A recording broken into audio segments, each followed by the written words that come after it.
Now, let's discuss the concepts of central tendency. Why do we need to measure central tendency?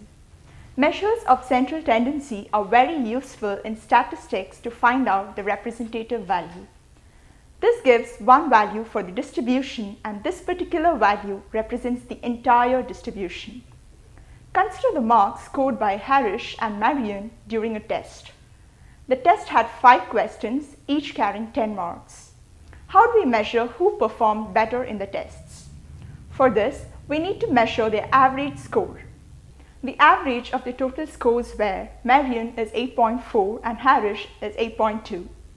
Marian claimed to have scored more than Harish as her average was more than of Harish. But Harish did not agree the same and arranged their scores in ascending order. Harish claimed that his middle score was 10, which was more than that of Marian, and said that his performance should be rated better. But Marian was not convinced by his statements, and to convince her, Harish tried out another strategy. He said he had 10 marks 3 times more than Marian, as she scored 10 only once, and said his performance was better than of hers. Let's now settle the dispute between them. Let's take the average of each of their scores. Marian 8.4 and Harish 8.2. The average of their scores are called the mean of the corresponding data. Considering the middlemost score after arranging them in ascending order is called the median of the data, which is 8 and 10 in this case. The third strategy, where the most often scored marks, which is 10, and is called the mode of the data. Mean is calculated by adding all the values of the observation and dividing it by the total number of observations, and is denoted by x bar. Now, let's discuss how to calculate the mean for a large data. Consider the marks scored by 30 students in a class. Therefore, the sum of the scores can be represented by x bar, which gives you x1 plus x2 plus x3, which goes up till x30 divided by 30. Instead of writing all the observation, let's have a summation symbol for the same. The summation symbol is given by sigma, where you can give the limits with respect to I. The summation can be represented by sigma I is equal to 1 to 30 xi. Therefore, x bar is equal to 1779 divided by 30 gives you 59.3. Summation of terms in this manner is a tedious task and time consuming. We know that one student obtained 10 marks and one student obtained 20 marks. 3 students obtained 36 marks, and similarly the other ones.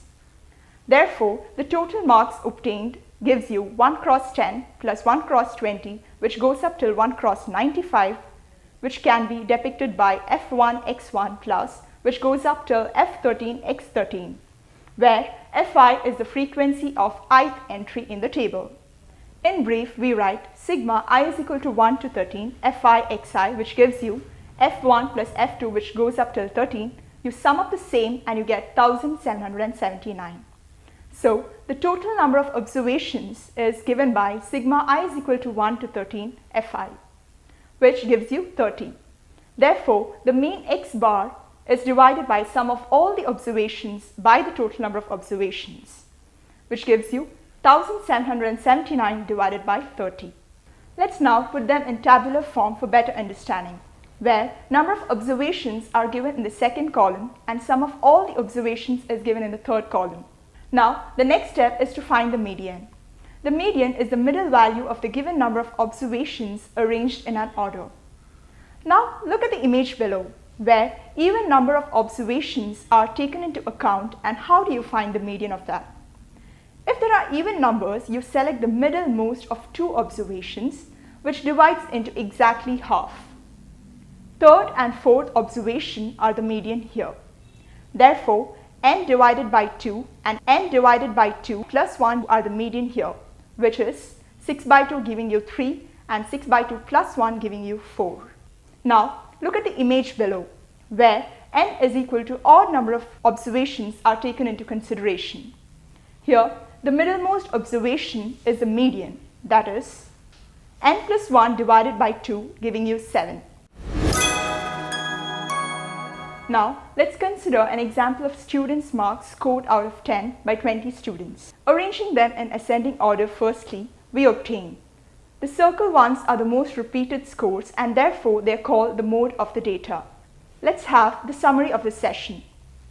The three measures of central tendency for ungrouped data are mean, calculated by adding all the values of corresponding observations and dividing it by the total number of observations. It is denoted by x bar. Median, it is a value of the middlemost observation. If n is an odd number, median is equal to n plus 1 tooth observation, and if n is an even number, the median is the mean of the values, that is n by 2 and n by 2 plus 1 observation. Mode is the most frequently occurring observation in the given data.